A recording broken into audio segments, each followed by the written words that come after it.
அனைத்து நேயர்களுக்கும் தாழ்வான வணக்கம். நான் டாக்டர் ஜெயபால்.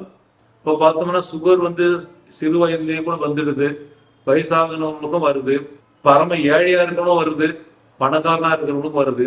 ஒரு காலத்துல பணக்கார வியாதி அப்படின்றது ஒரு பேரோட இருந்தது சர்க்கரை வியாதி. ஆனா இப்ப பாத்தீங்கன்னா எல்லா மக்களுக்குமே வருது, வில்லேஜ்லயும் வருது, இந்த மாதிரி நகரத்திலயும் வருது. இப்போ சுகர் வியாதி அப்படி ஏன் வருது, அது வந்தா என்ன பண்றது மாத்திரம் உங்களுக்கு நான் சுருக்கமா சொல்றேன். இந்த சுகர் வியாதி வர்றதுக்கு 2 வகையான சுகர் இருக்கு. டைப் 1ன்னு ஒண்ணு இருக்கு, டைப் 2ன்னு இருக்கு. டைப் 2 தான் 95%. இப்போ டைப் 2 டயபெட்டிஸ் பாத்தீங்கன்னா எல்லாருக்கும் பெரியவங்களை தான் வருது. இப்போ நான் படிக்கிற காலத்துல 40 வருஷத்துக்கு முன்னாடி இது 40-50 வயசுக்கு மேல தான் வரும். ஆனா இப்ப பார்த்தா 20 வயசுக்கு மேல ஈஸியா வந்துட்டு. காரணம் பாத்தீங்கன்னா நம்மளுடைய வாழ்க்கை முறைகள் மாறி இருக்கு. அப்படின்னா வாழ்க்கை முறைகள் மாறி இருக்கு. அந்த காலத்துல நடந்து போனோம், ஸ்கூலுக்கு எங்க போனாலும் நடந்து போனோம், பஸ்ஸுக்கெல்லாம் நம்ம பஸ்ல போனோம், சைக்கிள்ல போனோம். இப்படி உடம்புக்கு உழைப்புகள் இருந்தது. காலையில் எழுந்திரிச்சோட பெட் காப்பி குடிக்கிற பழக்கம்லாம் கிடையாது. ஏஞ்சி ஏதாவது ஒரு வேலை செய்வோம். அதனால உடம்புக்கு பயிற்சி கிடைக்கும். உடம்புல தேங்கி இருக்கிற சுகர்லாம் சக்தியா மாறிடும். அதுல சுகர் வர்றதுக்கு வாய்ப்புகள் இல்லாம இருந்தது. அதனால முதல்ல விஷயம் பாத்தீங்கன்னா நமக்கு உடல் உழைப்பு குறைஞ்சிருக்கு. வாகனமும் யூஸ் பண்ணக்கூடிய பழக்கங்கள் நிறைய போச்சு. நம்ம ஈஸியா நடந்து போற விஷயங்கள் கூட 2 சக்கர வாகனத்தை எடுத்துக்கிட்டு போயிடுறோம். அப்படியே 2 சக்கர வாகனத்தை எடுத்து போறோமா, ஒரு டீ குடிக்க போனா கூட டீ கடைக்கு முன்னாடி போய் ஒரு டீ கூட கேப் இல்லாம நிறுத்திட்டு வண்டியிலே உட்காந்து காப்பி டீ குடிச்சிட்டு வந்துடுறோம்.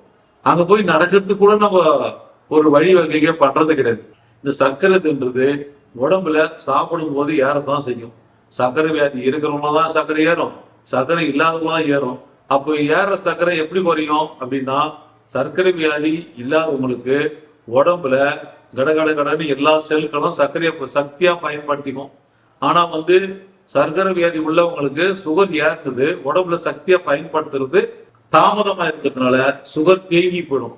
நிறைய பேர் நான் கம்மியா தான் சாப்பிட்றேன், 2 இட்லி தான் சாப்பிட்றேன், 3 இட்லி தான் சாப்பிட்றேன், அப்ப கூட எனக்கு சுகர் இருக்கிற காரணம் என்னன்னா சுகர் உடம்புல பயன்படல. சுகர் பயன்படாம ஏன் தேங்குது அப்படின்னா 2 காரணம் தான். ஒண்ணு உடல் பருமனாகி வேலையெல்லாம் செய்யாம ஸ்லக்கீஷா உட்காந்தே இருக்கிறதுனால பயன்படாம போகுது. இன்னொரு விஷயம், நல்லாவே நடமாடிக்கிட்டு வேலை செய்துட்டு இருப்பாங்க, ஆனா சுகர் கரையாது. காரணம் அவங்க உடம்புல இன்சுலின் ஒண்ணு சுரக்குது. அந்த இன்சுலின் உடம்புல கணையத்தில் சோதமான அளவுக்கு சுரந்தாதான் இந்த சர்க்கரை உடம்புல சக்தியா மாறும். அப்போ நடக்கும்போது கொஞ்சம் இன்சுலின் இருந்தா கூட அந்த சர்க்கரை உடம்புல பயன்படக்கூடிய கெப்பாசிட்டி உடம்புக்கு இருக்கு. அதனால நடக்கிறது வேலை செய்யறதுனால ஒரு பயன் இருக்கு. இன்சுலின் கம்மியா இருந்தா கூட. இப்படி இன்சுலின் வேலையும் செய்யல, உட்கார்ந்து இருக்கிறாங்க, நல்லா சாப்பிடுறாங்க வேலைக்கு அப்படின்னும் போது சுகர் உடம்புல ஏறுறது அப்படியே தேங்கிடும், இன்சுலினும் அங்க இருக்காது. அப்ப இந்த மாதிரி உள்ளவங்களுக்கு போதுமான அளவுக்கு இன்சுலின் ஒண்ணு கொடுத்தா தான் உடம்புல சர்க்கரை கரைஞ்சி சர்க்கரை இல்லாத நிலைக்கு வரும். சரி, ஏன் இந்த சர்க்கரையை நம்ம குறைக்கணும், அது பாட்டு இருந்துட்டு போகுது அப்படின்னு நம்ம நினைக்கலாம். சுகர்ன்றது உண்மையாவே தேவையானது தான். ஏன்னா சுகர் தாழ்நிலை சுகர் அப்படின்னு ஒண்ணு இருக்குது. சர்க்கரை கம்மியா போயிட்டுன்னா அவங்களோட மூளையே வேலை செய்யாது, கோமா செஞ்சு கூட போடுவாங்க. அப்படிப்பட்ட சுகரு நல்லா தான் நிறைய தான் நல்லது தானே. இப்ப பணம் இருக்குது, நிறைய சம்பாதிச்சு பணம் நிறைய தான் நல்லது தானே. ஆனா பணம் இருக்குது, அதை பயன்படுத்த முடியாம இருந்தா எப்படி இருக்கும், எல்லாம் முடக்கி போட்டுதான் எப்படி இருக்கும். அந்த மாதிரி நம்ம உடம்புல சர்க்கரை தான் நல்லது தான். ஆனா சர்க்கரை பயன்படாத நிலையில இருந்தா தான் அது கெடுதல் உருவாக்குது. சாப்பிட்ட 2 மணி நேரத்துக்குள்ள உடம்புல சுகர் கரைஞ்சே ஆகணும்.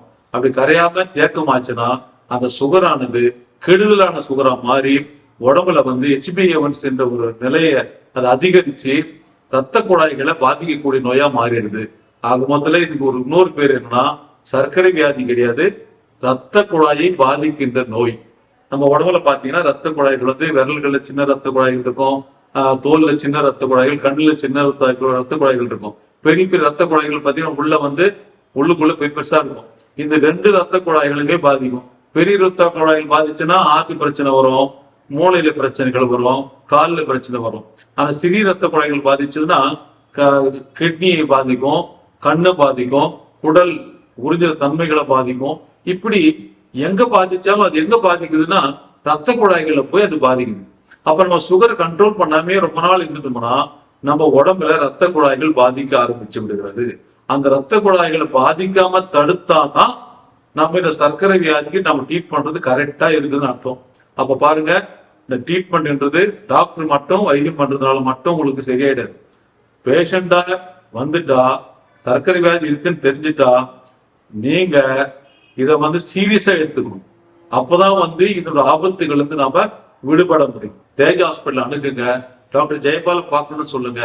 உங்களுக்கு முழுமையான சர்க்கரை வியாதிக்கான ட்ரீட்மெண்ட்டும் ஆலோசனைகளும் வராமல் தடுக்கிற முறைகளையும் எப்பொழுதுமே எந்த நேரத்திலையும் த்ரூ போன் கூட உங்களுக்கு வழிகாட்டுறதுக்கு தயாரா இருக்கிறோம். நன்றி, வணக்கம்.